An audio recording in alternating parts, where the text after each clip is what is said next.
خدمتتون هستم با اولین همایش بین المللی موسیقی میکروتونال ایران.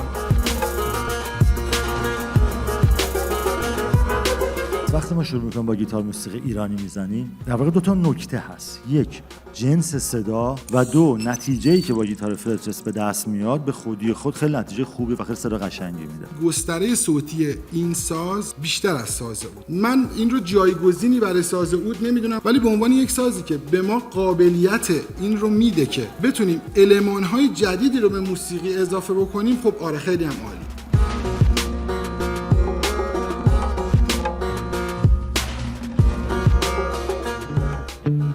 مگر نشنیدی دستان ز بیخیشان و سرمستان، وگر نشنیدی بستان به جان تو که بستانی.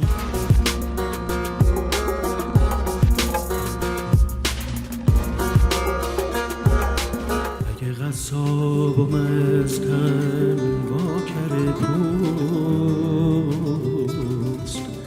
جدا هرگز نگرده جونم از دوست.